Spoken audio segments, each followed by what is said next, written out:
Hello again, everybody. Zacatech is here with my review of the very first WWE Raw for the year 2016 on tonight, January the 4th, taking place from San Antonio, Texas. Now, after an okay 2015, and last week's Raw was decent, took a couple steps forward, a lot of steps back. Tonight's Raw to kick off 2016 was a decent one. A lot of steps forward, a lot of good things happen in Raw, especially building towards the Royal Rumble. A lot of Rumble things happened tonight. A new stable was formed. Couple with big return. A return. And as you see from my subtitle, wow, is the Rumble now going to be a whole lot interesting now? Something is happening in the Rumble match that hasn't happened since 1992. 24 years since this kind of event has happened in the Rumble match, and I can't believe they're doing this. I read an article today on the internet saying that it's a make or break for the Rumble year. After the last couple Rumbles have been sucky, well, with this stipulation added to the Rumble, oh man, shit's gonna get interesting. Let's get that much. So interesting. Well, let's get on with it. Start off at the beginning with Stephanie McMahon kicking off Raw. Her music hits, but then Woman's music hits. So both Stephanie and Woman head towards the ring. Of course, Roman was preparing himself for the main event of Raw tonight, being defending his title against Vince McMahon's chosen one, Sheamus, with Vince being the referee tonight. And I said some screwy was going to happen on my Attack Sports. Kind of did. So, Reigns is like, get out of the ring, Steph. It's not about me. It's about your dad. I want your dad out here now. But Steph's like, well, you ain't going to get what you want, woman. Vince ain't here yet. But he'll be ready for the match. And I'm glad Woman, make fun of Woman. You have your opinion about Woman all you want about him being shoved down your throats. I said this a few weeks ago about his title win in Philly. It felt genuine. It wasn't forced. And our fans started to cheer him a little bit. Especially Woman chants. Stephanie's like, you live your life through Woman because of hope. Hope that change is going to happen. Well, we kind of got a lot of change tonight, interestingly. Some things remain the same, though, but some interesting changes. Saying that Stephanie and Vince are going to use Woman like they use his dad, like a lot of family talk. The family thing is interesting. Using family storylines, making it personal, can go good or bad. Just ask Charlotte and Paige when Paige mentioned Charlotte's dead brother, Reed, a couple months ago. So then Stephanie made some comments about Sika, and then Reigns was like, no way, Jose. Tonight, Vince won't be going to jail. He'll be going to the hospital if he involves himself physically in my match. Be biased. So there you go. Now, first match of the night after this was Kevin Owens against Neville. A rematch from last week's Raw, which started and continued Owens' physical violence streak that has been missing from him since he lost to Cena. He had a violent edge coming in when he debuted against Cena, but after he lost to Cena, he lost his edge a bit. Now, they lose the IC Championship and losing to Slammy for the breakout star of the year is doing a lot for him. He's become more vicious and more violent. We saw last week when he lost to Neville in a very short match. But tonight, real longer match. And it was a good one. I'm glad I gave these guys enough time. And they had really killer spots. Neville had some great fine spots. One of my favorite spots, though. You thought that clothesline was sick last week when Owens clotheslined Neville to hell last week. He DDT'd him off the top rope. God, that was sick. God, that was sick. God, that was a vicious move. And that was a great spot. That was crazy. And like I said, he was going for Neville's bandaged ribs because he beat him up last week and he was taped up. And great, like I said, and Neville had great spots too. He had a drop kick on the outside. That was cool. With the steps, that was a cool little move there. And then Owens got nailed with some big moves. And he got Neville in the tree of woe. Put him in a big splash, the cannonball splash. And after the cannonball splash, despite some great offense from Neville, Owens got the up power bomb. And 1-2-3 victory for Owens with Ambrose and ringside commentating. And then after the match, Ambrose and Owens brawled again. And Ambrose wanted to pay back Owens for what he did last week when Owens powerbombed Mr. Ambrose through a table. Tonight, Owens went through a table himself as Ambrose set him up and delivered an elbow from the steel steps. Actually, for the barricade. He climbed on the barricade, kind of a bouncing act, jumped to the barricade, and jumped into Owens, elbow on the table, through the table. So there you go. Nice building up for Owens and Ambrose, and also announcing that Owens will be taking on Ambrose for the challenging him for the IC Championship on SmackDown Thursday, the first SmackDown on USA Network. I may watch that. I usually don't watch SmackDown that much. I did go to a SmackDown last year at the Joe Louis Arena in Detroit when I won tickets. But I will watch SmackDown, especially with the IC title match and our Divas title match, which stemmed from this next match. Before we get to that match, we had a match between Stardust and Titus O'Neil. These two had a little feud going on with each other. Kind of like silly and stupid. But it was an okay little match. You know, Stardust looked really good with his flying moves and stuff. Going for the disaster kick. And he did, but a quick count. But then Titus was coming in with some big nasty moves. With the crowd annoying Cody with the Cody chants. By the way, San Antonio was a good crowd tonight. Good crowd tonight. But then Stardust got clothesline. And Titus splashed Stardust on the outside to set up for the Clash of the Titus and the 1-2-3 victory for Titus and an okay little matchup. So back to, I mentioned of course the IC title match is happening on SmackDown. And also the Divas title match is happening. Out of the results of this match, Sasha Banks took on Becky Lynch last week. Great time. Despite some crowd saying booing chants, it was a good match last week. It gave him a lot of time. And once again, Becky Lynch got a lot of time in her match tonight against Charlotte. A few weeks ago, the so-called friends, who by the end of this match, maybe no more, had a match and Charlotte's kind of teasing heel. She kind of won with the inadvertent help of her dad, Ric Flair. It almost happened every night. In a fun match, they got enough time. And glad the crowd wasn't dead for this match or chanting booing chants like they did last week.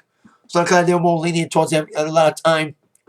It was a slow start, but it was a methodical start with some great offense from both women, which are looking good, some big struts and cartwheels, even trying to set up for the figure eight. And Becky looked really good in this match. She had some great offense going, and later having a matchup, some big chops and moves.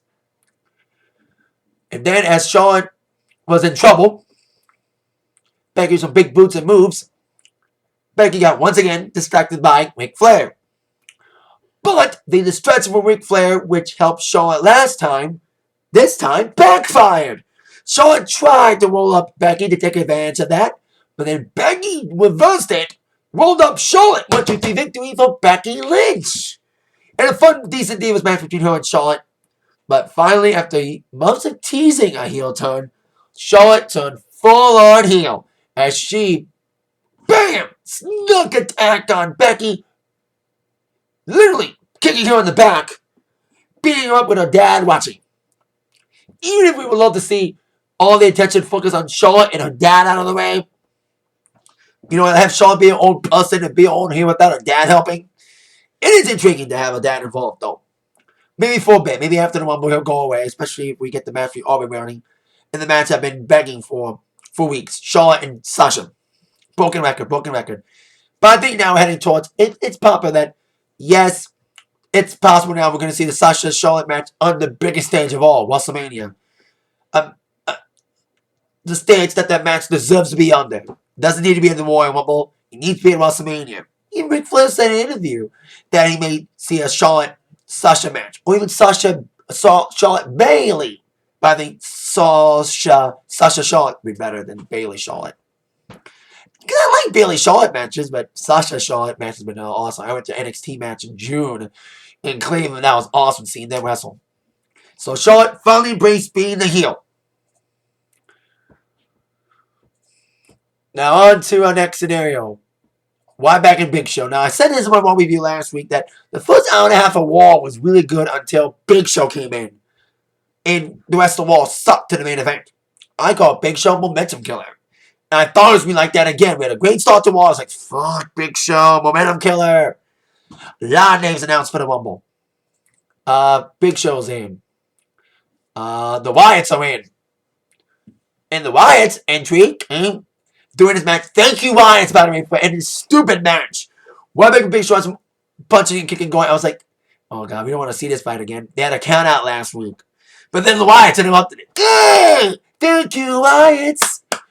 Thank you, Wyatts. They came out in the middle of the match. No contest. I was like, yeah, we don't have to see these guys stupid. Wyatt was teasing a shell shock or me her clothesline.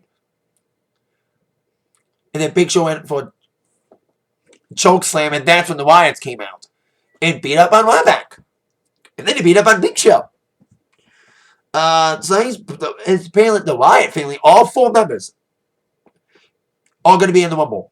Now, Bray Wyatt had a great showing last year in the Rumble. He had a great showing last year. He was in there a long time in the Rumble match, if I can remember. Or was it 2014? One of those 2 years, he had a really good year.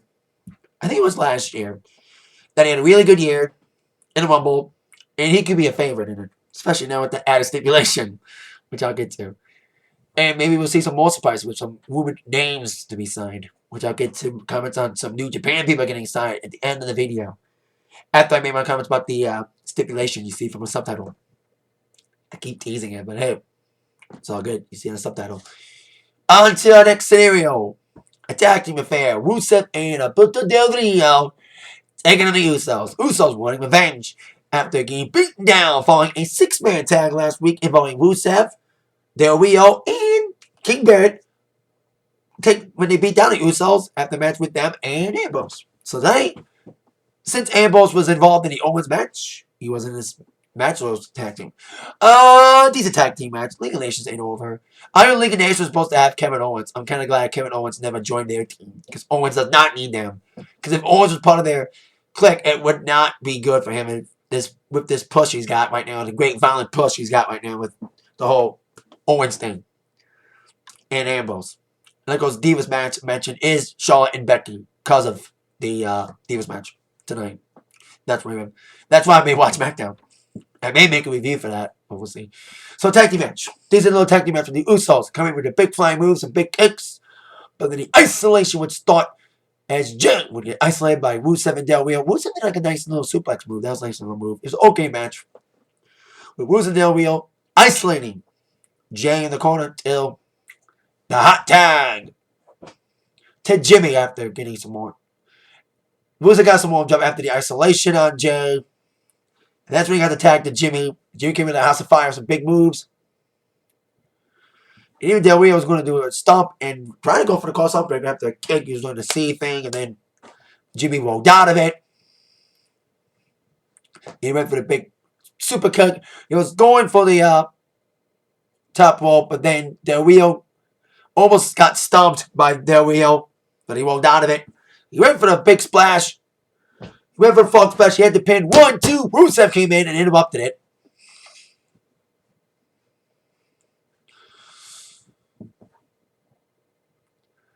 And then Jay got caught up. And then Jay got double stumped. And 1, 2, 3 victory for the League of Nations. They're not over. But we got a new clique. I told you in the beginning we have a new stable forming. I think they're going to get more over than the League of Nations. And it's time from this match. Heath Slater.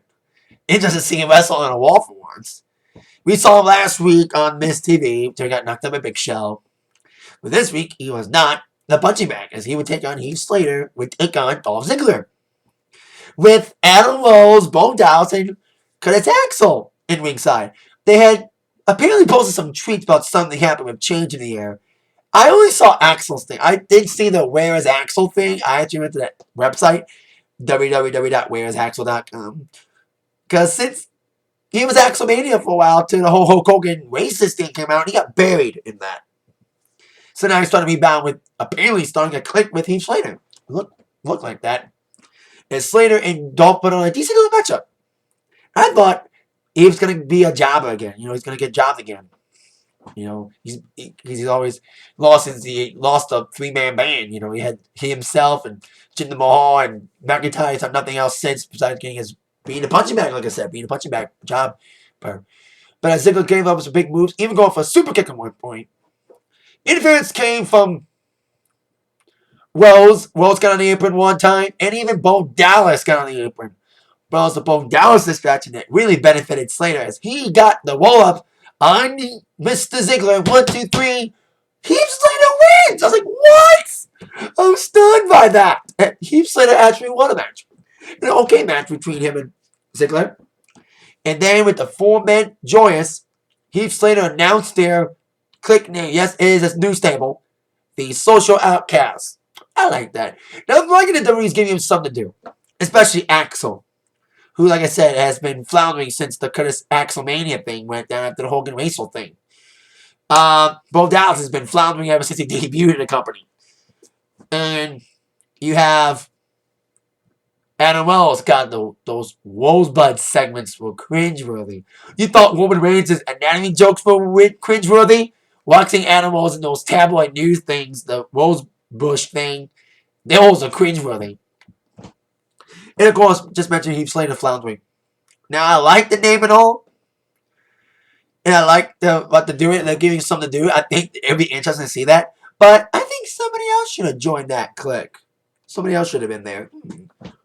Will Sandow! Sandow should have been fucking in that stable. I am sorry. Sandow should have been in there. Come on. You give these guys something to do. Give Sandow something! Come on! Some guy who's been floundering for a while. And he was with Axel. He was Macho Man down. Yeah, you give Axel something to do and not Sandow? Are you serious? Well, Ryder could have been involved in that too. So many guys could have been in that clique as well. Ryder could have been in it. He was in that segment too with Heath Slater on Miz TV. And also, like I said, Sandow should have been in that clique. You know what I mean? So could Ryder. But the people that did pick are interesting. I'm going to see how they do with it. But it is an interesting scenario. Give them something to do. Break the chains. I like the chains that's coming. That's what they said. Break the chains. And I like that. So we'll see how they do. The Social Outcasts group. I like that. See how they do. Now on with one of the most entertaining things of all. It probably one of the most entertaining segments in a while.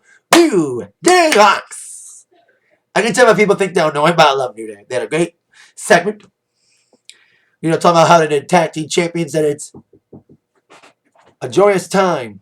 Are you going to eat that chicken finger or can I have it? You can have one. Well, there's only one left. I ate the other one. You can have it. Yes. So that's my brother's girlfriend wanted to talk to me about something. Anyway, I love that New Day's like, it's like a great time for a new day. I love like that quote they did. And they had like a countdown thing after that. Like a happy new day or something. That was kind of a cool promo. And then like a countdown clock. And then it went down to 5. Jericho's graphics came up. Now, I went backstage and Jericho's backstage. I didn't think it was going to be involved on screen. But yes, we saw Chris Jericho come out. And that was a fun segment with him interacting with the New Day. Now, if you're a diehard fan like me, you kind of realize Chris Jericho was kind of doing a variation on his famous promo when he came out on August 9th, 1999. He kind of like saying, I've come to save the WWE. It's been 16 years since I debuted. Now it's time to save Raw. It kind of like variation of like, he said like the same thing. He can like attendance, pay-per-view, network ratings, downward spiral. He needs your new hero, the Ayatollah rock and roller. It's kind of cool. He kind of spoke on a variation of the old promo, which is kind of a double plug for the network, so you can watch the network to watch that entire classic promo. And I did like the interaction with him and New Day, especially his jokes. Yeah, like Jericho's jokes are not as corny as Roman Reigns. What would you rather hear? Roman's talking about anatomy jokes, or Chris Jericho calling the New Day Woody Tooty Booty? Or, you know what I mean? Like Roman Reigns saying that Sheamus has no potatoes, and Roman Reigns calling Mr. Seth Rollins and Justin Bieber are not as corny as Jericho calling New Day Woody Tooty Booty. I like that better than any of the corny jokes. And it was a fun segment. It was very fun interaction. And Jericho's in the Rumble with a new stipulation. I can't wait to say. I always say the big stuff for later on because I'm just so excited about it. Even though you see subtitle. Shut up, Zach. You're rambling again. Let's move on. As New Day was left speechless and flabbergasted the Jericho interrupted. They had to get their heads back in the game as they got a six-man tag involving Sin Cara's partner Kalisto and the Dudley Boys. Of course, Sin Cara got a separated shoulder last week. He had a nasty landing during his match against Big E. I hope the injury is not as serious. You know, he might be out for a while.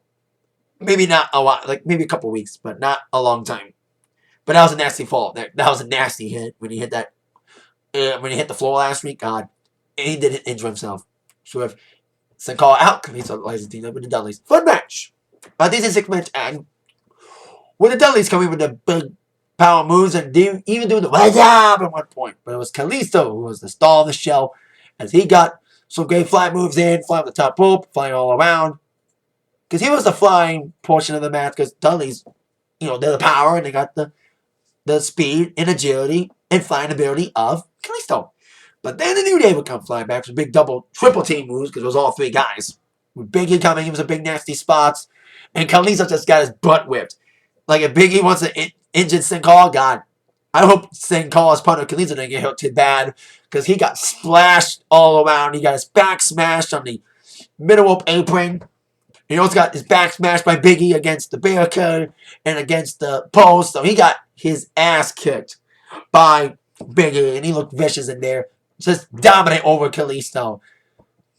But then, after Kalisto got beaten down, here comes Devo coming in like House of Fire with some big moves, a spine buster. That's when the Was Up was on. That's when they was up. Doing the setup for the Was Up. After Kalisto took out Big E, Xavier would knock out Devon with the referee distracted. Big E would get the tag in after that inadvertent interference from Woods. Double team finish from Big E and Kofi. And a 1-2-3 victory for New Day. Yeah, New Day won the match for once. The Booking as champion has been losing a lot. And been losing, and they went through a table last week. Why does Xavier have to be the one that always goes through the tables? Why? Why is it every time Dallas like to put a New Day member through a table, it's always Xavier? Conspiracy! Horns up. New Day. New Day wins. New Day wins. So fun little 6-man tag. Now on to our main event. Sheamus against Roman Reigns for the WWE World Championship with Vince McMahon as referee. Now I said, like I said in my text sports today, that some screwy was going to happen. Boy, was I right. Screwiness all around. I thought it would be interference, but there was no interference from anybody from the League of Nations because Vince said that.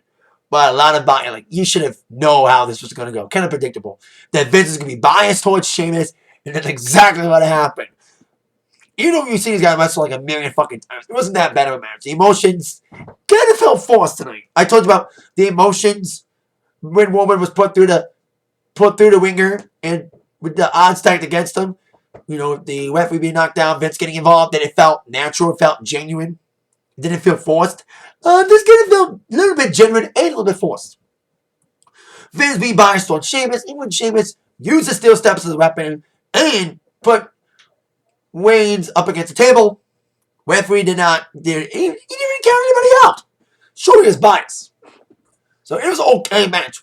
Take away the Vince shenanigans aside, it was an okay match. The TLC match, I thought that was going to suck at TLC, but it wasn't that bad, of course. Like, you can play, everyone's not liking these two facing off against each other, but it's okay. It's not as bad as we think. Not as bad as we think. So then Sheamus got knocked down with a Superman punch at one point. And Vince wanted Cal. He had a fake eye. I was like, oh boy. I can see where this is going. He was slow counting. And then Superman punched him Vince again. And then Sheamus got speared, but there was no referee, so Reigns gave the drive-by to Sheamus. Sheamus was on the ground after that drive-by, and Reigns was going to attack Vince again. However, here comes Stephanie trying to block it. And then Stephanie got inadvertently pushed into Vince because Reigns pushed Vince into Stephanie, knocking her into the ring. And then he speared Vince. And another referee was sent down. The biased referee, more biased than Vince, Scott Armstrong, who's been in the controversial authority-owned bought referee. He was counting after Sheamus pro kicked Reigns in the midst of this shenanigans, but then Reigns kicked out. And then Reigns speared Sheamus. He Superman punched Sheamus. Superman punched the referee. And then new referee came out after the Superman punch to Sheamus. 1, 2, 3. Reigns wins. Kind of overbooked. You know what? The shenanigans and all. Because I'm not the biggest fan of screwy endings, and I knew it would be a screwy ending here. So Reigns wins with the help from all the referees since Vince was biased. So then Vince was like, he got back up in anger. He even punched the other referee that came out to make the pin. So he's like, Reigns, you can defend your title again in the Rumble. And I'm like, against Sheamus again? Well, maybe against Lesnar, because Lesnar's coming back next week. But then came the bombshell. Roman Reigns, you'll defend your title against 29 other men. Yep, that's right. They needed to make or break the Rumble year, so make or break Rumble year, and they wanted to shake things up. Boy, oh boy, did they.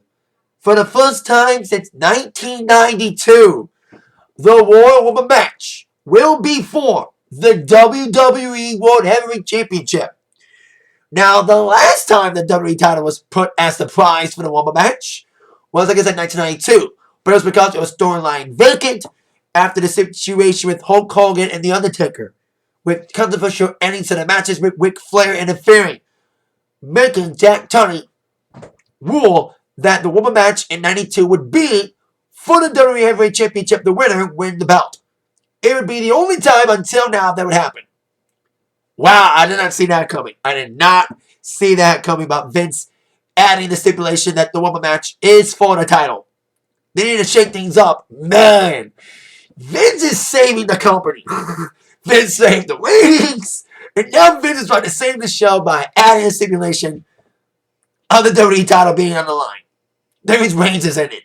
I bet you'd be like, Reigns, you're number one. I bet you some school's going to have like that. Reigns will be the number one entrant. Big Show's not the number one entrant, by the way. These are verification. Big Show was the first man announced for the Rumble, but he's not the first man to enter the match.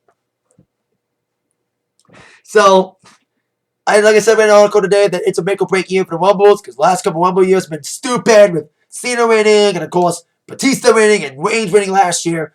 And it's not, like, the Rumble's lost its importance. You know, Rumble's not as exciting anymore. No one looks forward to it anymore because it's getting stupid. They need something to shake these up and make people talk about the Rumble again. And, of course, being free for new subscribers, including those in Japan. And I'll get to New Japan in a minute. This is how you really shake these up. The Rumble match is for the title.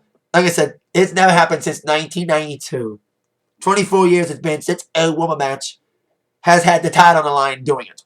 So, now Reigns is in it, along with all three members of the New Day. They're in it. Mention Jericho's in it. All of the Outcasts, social outcasts are in it. Ziggler's in it. Ryback's in it. The whole Wyatt family's in it. And Axel, because Outcast and Big Show is in it. So, if we'll get a lot more entrants in the next couple weeks, maybe some surprise entrants, maybe some new signees. There's a little bit of rumor going around that New Japan Pro Wrestling guys are going to WWE. There have been rumors about AJ Styles signing on to WWE for a while now. And it would be cool if AJ Styles come in. Joe's in NXT now. Storm was in NXT for a while, but he's moved back to TNA. That sucks. But I love AJ Styles in NXT. And other New Japan guys, I'm hearing his Bullet Club buddies. Doc Gallows and Carl Anderson may be coming. And Shinsuke Nakamura. I heard that name for the last couple of weeks. But Nakamura entering WWE. I love those four guys. Especially Shinsuke Nakamura. You need some excitement. Man, Shinsuke would be awesome. I'm starting to watch New Japan now, and I'm a huge New Japan mark now. And Ring of Honor guy, too. So, because TNA sucks now. People that says TNA doesn't suck now, you're a fanboy of TNA. Trying to save and defend the company that's sucked now for months. I watched TNA for months. I was watching it for years. I watched the last couple months. Boring as fuck. Watched WWE, and of course NXT and Ring of Honor. Felt more exciting. So I love to see these four guys in there. Maybe they'll debut at the Rumble, maybe not. So now that the Rumble match is for the title, that means a lot more matches could be named.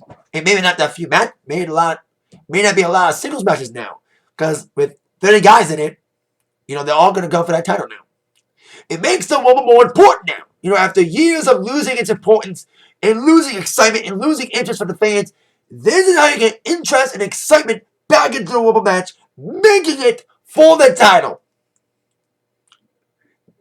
The winner of the woman match wins the title. That's awesome. You need to shake these up, boy, today, tonight, with that stipulation announcement. And maybe we get the New Japan guys in there before the Rumble. Maybe some NXT guys may come in. Maybe Finn Balor can make his jump to the main roster during the Rumble match. We shall see. Maybe we'll get some more exciting surprises this year than the last couple years. Seriously, nice one tonight. I said they took a lot of steps forward, last steps back last week. Not a lot of steps back this week. A lot of steps forward. New stable forming. Jericho returning. Screwy main event. Fun matches though. And of course, the woman stipulation. That's going to shake things up. Shit just hit the fan, people. It's going to be now the road to the Rumble and now the road to Mania. Make it a little more interesting now. So there you go with that, my first Raw review of 2016. With that in mind, you've been attacked by the first review of the year from Zach. See you later. Yeah.